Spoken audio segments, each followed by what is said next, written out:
అందరికీ నమస్తే అండి. నేను ఇప్పుడే చూశానంటే డిఎస్పి గారు నా అన్ని అబద్ధ ఆరోపణలని చెప్పారంట. ఇప్పుడే పంపించారు ఒక ఫ్రెండు. నాకు తెలియదు అక్కడ ఆంధ్రాలో ఏం జరుగుతుందని.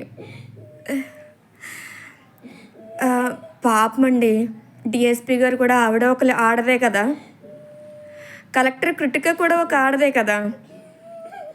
వాళ్ళు ఆడవాళ్ళే, వాళ్ళకే పిల్లలు ఉంటారు. ఈరోజు కాకపోయినా రేపైనా వాళ్ళకి అర్థమవుతుంది. వాళ్ళు ఏం చేయగలరండి ఆడవాళ్ళు. డిఎస్పీ అయినా కావచ్చు, కలెక్టర్ అయినా కావచ్చు, మగాళ్ళు బ్లాక్మెయిల్ చేసి ఉంటారు. అందులో ఏం వింతలేదు.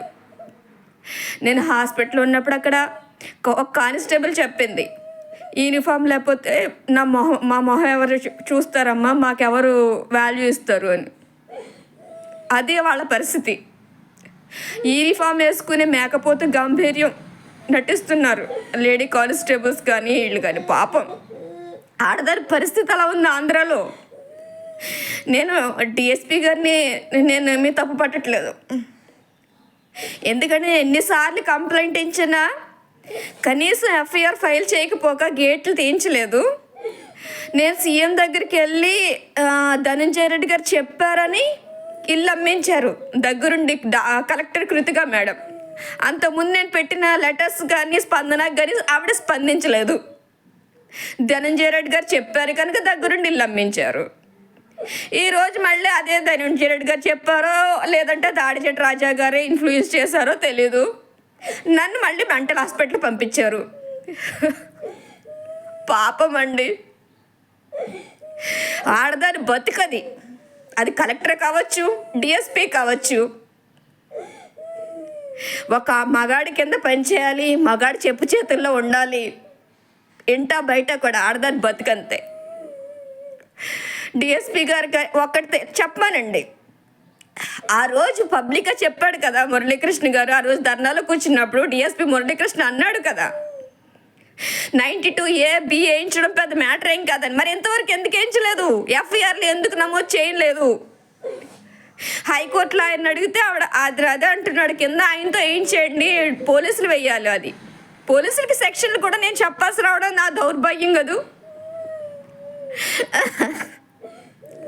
పాపం అండి డిఎస్పీ గారు. ఆవిడ ఏం చేస్తారు?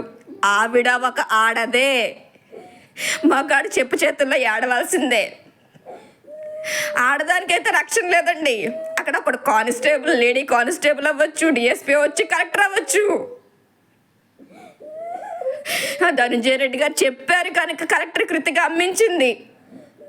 అంతకుముందు నేను పెట్టిన పిటిషన్లకు ఆవిడ ఏం సమాధానం చెప్పింది? ఇంచు కూడా కదలలేదు. ఇప్పుడు కూడా ఈ దాడిచెట్టు రాజు గారు మమ్మల్ని మెంటల్ హాస్పిటల్లో పెట్టమన్నారేమో, చంపేమన్నారేమో, పెట్టింది. I'm really shamed about this. ఒక ఆడది కూడా ఒక ఆడదాన్ని సపోర్ట్ చేయలేదండి. ఎందుకంటే అక్కడ నాకు సపోర్ట్ వచ్చింది నా ఫ్యామిలీ మీద కానీ, దివ్యాంగుల మీద కానీ ఆఖరికి విలేకరుల మీద కూడా దొంగ కేసులు పెట్టి హింస పెట్టారు పోలీసులు. ఆడవాళ్ళండి వీళ్ళు, ఏం చేయగలరు? నా మీద హరాస్మెంట్ పెట్టినప్పుడు వాళ్ళ ఆడవాళ్ళని మర్చిపోయారండి పాపం. ఏం చేస్తారు? వాళ్ళకి ఏం తెలీదు. ఆ పై ఆఫీసర్ చెప్పారు, చేశారంతే. ఇప్పుడు కూడా వాళ్ళు ఆడించినట్టు కీలు బొమ్మల్లాగా ఆడుతున్నారే తప్ప దే హ్యావ్ నో రైట్స్. పాపం డిఎస్పీ గారు, పెద్దాపురం డిఎస్పీ గారు పాపం అమ్మ. I'm really pity on her, not my kid. అది ఆంధ్రాలో దౌర్భాగ్యం. ఎంతవరకు ఆ కానిస్టేబుల్ని ఎందుకు సస్పెండ్ చేయలేదు? ఎంతవరకు వాళ్ళ మీద నాకు 92A-B ఎందుకు యాడ్ చేయలేదు? ఆ మొక్కకు సమాధానం చెప్పానండి ద గ్రేట్ పెద్దాపురం డిఎస్పీ గారిని. అది చెప్పడం చేత కాలేదు, అది నమోదు చేయడం చేత కాలేదు. నా అబద్ధపు ఆరోపణలా ఒక చిన్న ఇంటిని కలెక్టర్ దగ్గరుండి అమ్మించే పరిస్థితి వచ్చిందంటే ఎంత దౌర్భాగ్య స్థితిలో ఉంది ఆంధ్రదేశం. ఇంతకంటే నేను ఇంకేం చెప్పండి. సేమ్ యాజ్ అమలాపురం కూడా అంతే పాపం. అందరూ నాకు తెలియదండి, పొలిటీషియన్లు అంటే అనుకోవచ్చు వాళ్ళకి మద్దతుదారులకు సపోర్ట్ చేస్తారని, కానీ సివిల్ సర్వెంట్స్ అంటే ప్రజల కోసమే ఉన్నారు, ప్రజలను సమానంగా చూస్తారనుకున్నాను. కానీ పోలీసులు కూడా, సివిల్ సర్వెంట్స్ కూడా ఇలా రౌడీలకి ఇది చేస్తూ అమాయకుల్ని హింస పెడతారు, చంపేస్తారు, ఎంత దారుణంగా టార్చర్ పెడతారని నాకు తెలియదండి. ఎక్కడో సినిమాల్లో చూశాను నేను, నా వరకు వచ్చే వరకు నాకు తెలీదు. పాపం డిఎస్పి గారు నాకు సపోర్ట్ వచ్చిన నా ఫ్యామిలీ మీద పెట్టేశారు. సాటి దివ్యాంగులను కూడా చూడకుండా వాళ్ళని ఈడ్చి కొట్టి వాళ్ళ మీద దొంగ కేసులు పెట్టి బ్లాక్మెయిల్ చేశారు.